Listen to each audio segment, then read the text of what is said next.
How to unblock Instagram on school Chromebooks. So hey everyone, trying to access Instagram on your school Chromebooks but hitting those pesky network blocks. School only restrict social media to keep distraction low, but don't worry, here's a quick guide to bypass those restrictions.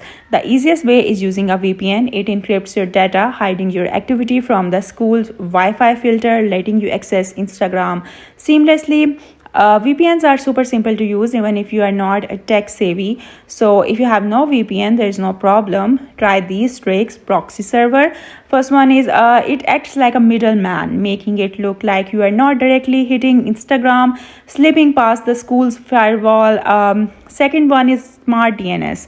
This redirects your DNS queries to trick the system into thinking you are visiting a different site, unlocking Instagram. Next is Tor browser. It hides your activity with strong encryption, but it might slow your browsing a bit.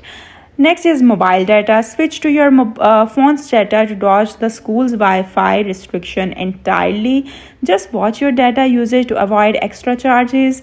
Pick what works for you, stay connected and enjoy Instagram. Don't forget to like and subscribe for more tech tips. I hope you like the video. Thank you for watching.